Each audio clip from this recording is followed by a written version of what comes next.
Molecule, যাতে এই পৃথিবীর বুকে যে প্রাণ তার রহস্য লুকিয়ে আছে। নিউক্লিক অ্যাসিড নিয়ে আলোচনা করব, যার আন্ডারে স্পেশালি ডিএনএ এর গঠন, ডিএনএ এর কাজ, এইগুলো আমরা খুবই ডিটেইলে জানবো এবং ভালোভাবে বোঝার চেষ্টা করব। তো দেরি না করে চলো আজকের ভিডিও শুরু করা যাক। নিউক্লিক অ্যাসিড হলো আমাদের জীবদের শরীরে অবস্থিত একটি প্রধান এবং অন্যতম জৈব অণু বা বায়োমলিকিউল।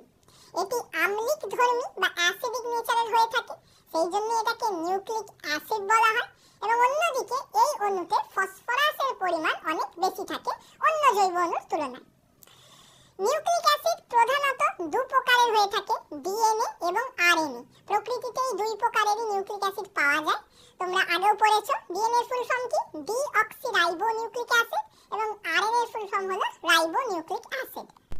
আমরা যদি ইভলিউশন বা অভিব্যক্তির পাতা উল্টে একটু পিছন দিকে যাই, অর্থাৎ যখন কিনা পৃথিবীতে প্রথম প্রাণ সৃষ্টি হচ্ছিল, জীবেদের উদ্ভব হচ্ছিল, তখন কিন্তু প্রথম আরএনএ এর সৃষ্টি হয়েছিল। ডিএনএ এর আগে আরএনএ এসেছে এই পৃথিবীতে, তার পরবর্তীতে আরএনএ থেকে ডিএনএ এর উদ্ভব হয়েছে। ঠিক আছে, এবং ডিএনএ আরএনএ থেকে বেশি স্টেবল, তো সেই জন্য বর্তমানে সমস্ত জীবে ডিএনএ হলো প্রধান জেনেটিক ম্যাটেরিয়াল। ওকে, তো যাই হোক না কেন, ডিএনএই হোক বা আরএনএই হোক, উভয়ই কিন্তু আমাদের কোষের ভেতর অবস্থিত। এখন কে কোথায় অবস্থিত এটা কিন্তু খুবই ইম্পর্টেন্ট একটা ব্যাপার, অবশ্যই মনে রাখবে। তো দেখো, ডিএনএ যেহেতু আমাদের প্রধান জেনেটিক ম্যাটেরিয়াল, তো এটা আমাদের কোষের ভিতরে যে নিউক্লিয়াস আছে তার ভিতরে ডিএনএ থাকে। নিউক্লিয়াসের ভিতরে ডিএনএ কুণ্ডলীকৃত হয়ে ক্রোমোজোম গঠন করে। এখন তোমরা ক্লাস 8 এ প্রোক্যারিওটিক কোষ পড়েছো এবং ইউক্যারিওটিক কোষ পড়েছো। প্রোক্যারিওট মানে যাদের কোষে কোনো নিউক্লিয়াস থাকে না, এবং ইউক্যারিওট মানে যাদের কোষে নিউক্লিয়াস থাকে। প্রোক্যারিওট অর্থাৎ ব্যাকটেরিয়া, এদের কোষে যেহেতু নিউক্লিয়াস নেই, তাই এদের যে ডিএনএটা সেটা সাইটোপ্লাজমেই অবস্থান করে। কিন্তু ইউক্যারিওটদের যেহেতু নিউক্লিয়াস আছে, তাই এদের ডিএনএটা নিউক্লিয়াসের ভিতরে অবস্থান করে। বোঝা গেল? অন্যদিকে আমরা যদি আরএনএ এর কথা বলি, তাহলে দেখো আরএনএ প্রধানত 3 রকমের হয়ে থাকে। এমআরএনএ অর্থাৎ মেসেঞ্জার আরএনএ, আরআরএনএ বা রাইবোজোমাল আরএনএ, এবং টিআরএনএ অর্থাৎ ট্রান্সফার আরএনএ। প্রধানত এই 3টে আরএনএ দেখতে পাওয়া যায় কোষের ভিতরে। এখন যে এমআরএনএ সেটা নিউক্লিয়াসের ভিতরে তৈরি হয়ে সেটা বাইরে সাইটোপ্লাজমে বেরিয়ে আসে। যে আরআরএনএ অর্থাৎ রাইবোজোমাল আরএনএ, এটা দিয়ে রাইবোজোম তৈরি হয়। সাইটোপ্লাজমে যে কোষ অঙ্গাণু আছে না, রাইবোজোম, সেই রাইবোজোমটাই আরআরএনএ দিয়ে তৈরি হয়। এবং এই আরআরএনএটা আবার নিউক্লিয়াসের ভিতরে যে নিউক্লিওলাস আছে সেখানেও অবস্থান করে। অন্যদিকে যে টিআরএনএ আছে অর্থাৎ ট্রান্সফার আরএনএ, এটা সাইটোপ্লাজমে নরমালি দেখতে পাওয়া যায়। নেক্সট এবার আমরা নিউক্লিক অ্যাসিডের গঠন সম্পর্কে জানব। তো দেখো, এক কথায় বলতে গেলে নিউক্লিক অ্যাসিড হলো পলিনিউক্লিওটাইড চেইন। পলি মানে অনেক, অর্থাৎ অনেকগুলি নিউক্লিওটাইড দিয়ে তৈরি একটা লম্বা চেইন। তাহলে এখন প্রশ্ন আছে যে নিউক্লিওটাইডটা তাহলে কি? তাহলে এখন আমরা নিউক্লিওটাইডের গঠন সম্পর্কে জানব, তারপর জানবো যে এই নিউক্লিওটাইডগুলো জুড়ে জুড়ে কিভাবে একটা নিউক্লিক অ্যাসিড তৈরি করে। তো এই হলো একটি নিউক্লিওটাইডের সাধারণ গঠন, যেটি প্রধানত 3টে উপাদান নিয়ে তৈরি হয়: পেন্টোজ সুগার, নাইট্রোজেন বেস এবং ফসফরিক অ্যাসিড বা ফসফেট গ্রুপ। পেন্টোজ সুগার মানে কি? 5 কার্বনযুক্ত শর্করা বা কার্বোহাইড্রেট। যারা কার্বোহাইড্রেটের আগের ভিডিওটা দেখেছিলে তাদের নিশ্চয়ই মনে আছে যে কার্বোহাইড্রেটের যে মনোস্যাকারাইড আমরা জানি, সেই মনোস্যাকারাইড অনেক রকমের হয়। যদি মনোস্যাকারাইডে 5খানা কার্বন থাকে তাহলে তাকে বলা হয় পেন্টোজ সুগার। তো এইখানেও পেন্টোজ সুগার আছে, তার সাথে জোড়া থাকবে একটা নাইট্রোজেন ঘটিত ক্ষার এবং ফসফরিক অ্যাসিড। একটা থাকতে পারে, দুটো থাকতে পারে, বা 3টেও থাকতে পারে। ওকে, তাহলে এই 3টে উপাদান জুড়ে তৈরি করে একটা নিউক্লিওটাইডের মলিকিউল। এখন দেখো, বন্ধনগুলো জেনে নাও। যে পেন্টোজ সুগার আছে, সেই পেন্টোজ সুগারের 1 নম্বর কার্বনের সাথে নাইট্রোজেন বেসটা জোড়া থাকে, এবং ওদের মধ্যে যে বন্ধনটা তার নাম হলো গ্লাইকোসাইডিক বন্ধন। ওকে, এবং এই পেন্টোজ সুগারের 5 নম্বর কার্বনের সাথে জোড়া থাকে ফসফেট গ্রুপটা, এবং ওদের মধ্যে যে বন্ধন সেটার নাম হলো ফসফোএস্টার বন্ড। নিউক্লিক অ্যাসিডে প্রধানত 2 প্রকারের পেন্টোজ সুগার দেখতে পাওয়া যায়। একটা হলো রাইবোজ সুগার এবং আরেকটা হলো ডিঅক্সিরাইবোজ সুগার। ডিএনএ তে থাকে ডিঅক্সিরাইবোজ সুগার এবং আরএনএ তে থাকে রাইবোজ সুগার। অন্যদিকে যে নাইট্রোজেন বেস, সেই নাইট্রোজেন বেস প্রধানত 5 রকমের হয়: অ্যাডেনিন, গুয়ানিন, থাইমিন এবং সাইটোসিন আর ইউরাসিল। এখন ডিএনএ তে থাকে এ, টি, জি এবং সি, অর্থাৎ অ্যাডেনিন, গুয়ানিন, থাইমিন, সাইটোসিন। অন্যদিকে আরএনএ তে থাইমিনের বদলে থাকে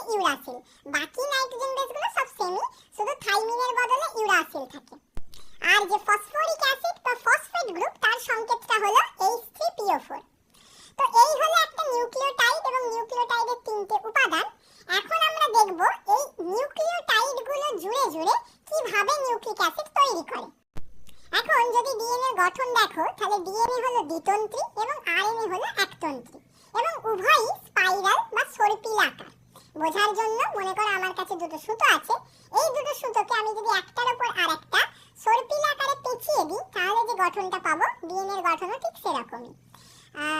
কতজন দেখেছো আমি জানি না, অনেক জায়গায় থাকে দেখবে গোল গোল করে সিঁড়ি উপরে ওঠে, তো ওইটা হলো স্পাইরাল, ঠিক আছে, বা সর্পিলাকার সিঁড়ি। এখন এই যে ডিএনএ এর এক একটা স্ট্র্যান্ডকে বা তন্ত্রীকে আমি সুতোর সাথে তুলনা করছি, তাহলে অ্যাকচুয়ালি এটা কি? এটাকে যখন তোমরা জুম করবে এবং এর রাসায়নিক গঠন দেখবে তখনই তোমরা বুঝতে পারবে এটা অ্যাকচুয়ালি কি। এই রাসায়নিক গঠনটা কি রকম? যেমনটা আমি শুরুতেই বলেছি, নিউক্লিক অ্যাসিড কি পলি নিউক্লিওটাইড চেইন, অর্থাৎ অনেকগুলো নিউক্লিওটাইড দিয়ে তৈরি একটা লম্বা চেইন। তাহলে এই রাসায়নিক গঠন দেখো কতটা এরকম দেখতে হবে, তোমাদের বইতেও দেয়া আছে রাসায়নিক গঠনটা, এটা কিন্তু খুব ভালোভাবে বুঝতে হবে। দেখো আমি এই সর্পিলাকার গঠনটাকে যদি টেনে স্ট্রেট করে দিই তোমাদের বোঝার সুবিধার জন্য, তো এখানেও ছবিতে সেই স্ট্রেট ভাবেই দেখানো আছে। দুদিকে দুটো স্ট্র্যান্ড বা দুটো তন্ত্রী দেখো, এই যে দুটো সুতো বললাম না, তো দুদিকে দুটো সুতো ভাবো। ওই সুতোটা কি দিয়ে তৈরি? সুতোটা হলো অ্যাকচুয়ালি সুগার ফসফেট ব্যাকবোন, মানে সুগার এবং ফসফেট। সুগার ফসফেট কোথা থেকে এলো? ওই যে নিউক্লিওটাইডের গঠনে তোমাদেরকে বললাম নিউক্লিওটাইডে তিনটে উপাদান থাকে, তো সুগার আর ফসফেট এটা হলো ওই সুতোটা, এবং যে নাইট্রোজেন বেসগুলো সেটা ওই সুতো থেকে ভিতরের দিকে আছে, ভিতরের দিকে দুটো সুতোরই, এবং এই দুটো নাইট্রোজেন বেসের মধ্যে বন্ধন গঠন হয়েছে। বন্ধন গঠন হয়ে দুটো সুতো একটা আরেকটার সাথে জুড়ে গেছে। বোঝা গেল? ভালো করে দেখো, এখানে অনেকগুলো নিউক্লিওটাইড আছে, দেখো এটা একটা নিউক্লিওটাইড, তার নিচে আবার একটা নিউক্লিওটাইড, তো এইভাবে পর পর পর পর নিউক্লিওটাইডগুলো আছে। কোন নিউক্লিওটাইডে অ্যাডেনিন আছে, কোনটাতে থাইমিন আছে, কোনটাতে আবার সাইটোসিন আছে, তো এইভাবে পর পর জোড়া আছে। কোনো নির্দিষ্ট নিয়ম নেই যে অ্যাডেনিনের পর থাইমিনকেই হতে হবে, তারপর গুয়ানিনকেই হতে হবে, এরকম কোনো নিয়ম নেই, এটা র্যান্ডমলি হয়, যেমন খুশি ভাবে হতে পারে। তো এই দেখো মনে করো এই উপরের এই একটা নিউক্লিওটাইড আর ঠিক তার নিচে এই একটা নিউক্লিওটাইড, তো দুটো নিউক্লিওটাইড তো জুড়েছে। তো দুটো নিউক্লিওটাইড কিভাবে জোড়া আছে দেখো, মাঝখানে একটা ফসফেট, সেই ফসফেটটা একটা নিউক্লিওটাইডের 5 নম্বর কার্বনের সাথে আর উপরের নিউক্লিওটাইডের 3 নম্বর কার্বনের সাথে জোড়া আছে। বোঝা গেল? তাহলে দুটো নিউক্লিওটাইড কিভাবে জোড়ে? মাঝখানে ফসফেট, একটা নিউক্লিওটাইডের 5 নম্বরের সাথে বন্ধন আর একটা নিউক্লিওটাইডের 3 নম্বরের সাথে বন্ধন, 3 নম্বর কার্বনের সাথে বন্ধন। তো এই বন্ধনটাকে কি বলা হবে? Phosphodiester bond. ডাই মানে দুটো, দেখো দুটো বন্ধন হয়েছে, তো ফসফোডাইএস্টার বন্ড। তো এইভাবে ফসফোডাইএস্টার বন্ধনের মাধ্যমে পর পর নিউক্লিওটাইডগুলো দেখো জুড়ে একটা লম্বা চেইন তৈরি করে দিল, যেটাকে আমরা ওই সুতোর সাথে তুলনা করছিলাম। তাহলে যদি প্রশ্ন পড়ে যে নিউক্লিক অ্যাসিডে নিউক্লিওটাইডগুলো জুড়ে কোন বন্ধনের মাধ্যমে, সেটা হলো ফসফোডাইএস্টার বন্ড। তো এইভাবে দেখো এইদিকেও একটা চেইন তৈরি হলো, সেম এইদিকেও একটা চেইন তৈরি হলো। এখন এই যে দুটো চেইন বা এই যে দুটো তন্ত্রী বা স্ট্র্যান্ড, যেটাকে আমরা দুটো সুতো বলছিলাম, এরা দুজন তো আবার জোড়া আছে, যেমনটা বললাম যে নাইট্রোজেন বেসগুলো ভিতরের দিকে আছে এবং দুটো নাইট্রোজেন বেস নিজেদের মধ্যে বন্ধন গঠন করবে। এই বন্ধনটার নাম কি? এই বন্ধনটার নাম হলো হাইড্রোজেন বন্ড। এখন হাইড্রোজেন বন্ড কাদের মধ্যে গঠন হবে সেটা খুব ইম্পর্টেন্ট।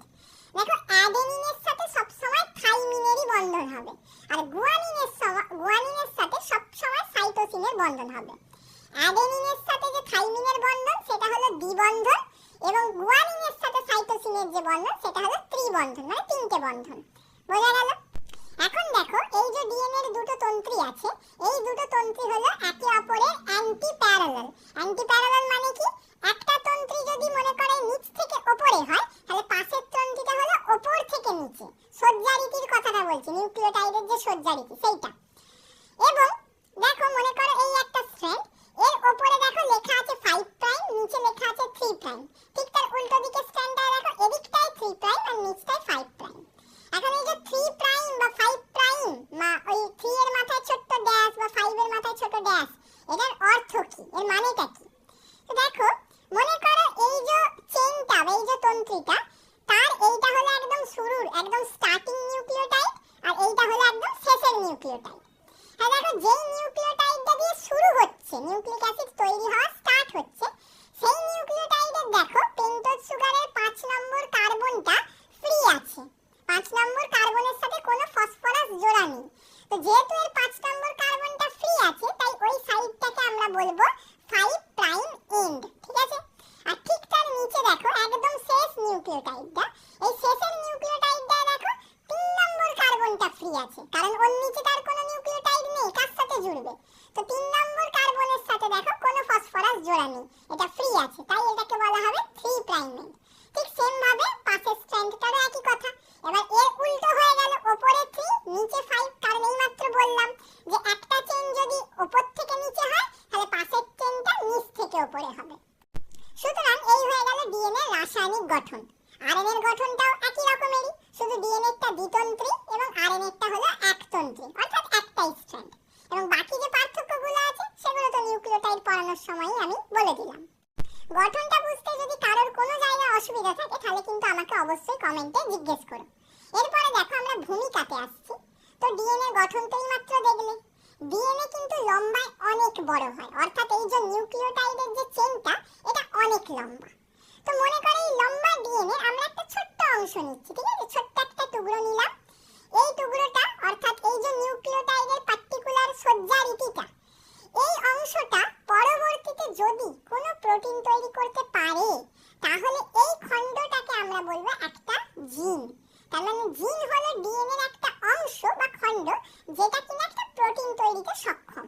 হ্যাঁ, ঠিক এইভাবে ডিএনএতে অনেক জিন আমরা পাবো যারা কিনা প্রোটিন তৈরি করে। তো এইভাবেই ডিএনএ প্রোটিন তৈরির মাধ্যমে আমাদের বিভিন্ন চারিত্রিক বৈশিষ্ট্য এবং বংশগত বৈশিষ্ট্যকে নিয়ন্ত্রণ করে বা কন্ট্রোল করে। এবার একটা কোষের ভিতরে যাবতীয় যে কাজকর্ম চলছে, যে বিপাক ক্রিয়াগুলি চলছে, সবকিছুকেই কিন্তু প্রত্যক্ষ এবং পরোক্ষভাবে এই ডিএনএ নিয়ন্ত্রণ করে। এবং ডিএনএ যেহেতু নিউক্লিয়াসের ভিতরে থাকে, তাই নিউক্লিয়াসকেই কোষের মস্তিষ্ক বলা হয়। আগের প্রোটিনের ভিডিওটাতে যেমনটা বলেছিলাম, মনে করে দেখো যে ডিএনএ থেকে এমআরএনএ তৈরি হয় এবং এমআরএনএ থেকে তৈরি হয় প্রোটিন। অর্থাৎ প্রোটিন তৈরির পদ্ধতিতে ডিএনএর সাথে সাথে আরএনএরও সমান পরিমাণে ভূমিকা আছে। এবং এই যে প্রোটিন তৈরিটা হচ্ছে, এটা কোন কোষ অঙ্গাণুতে হয়? এটা হয় রাইবোজোমে। সেই জন্যই তো রাইবোজোমকে কোষের প্রোটিন তৈরির কারখানা বলে।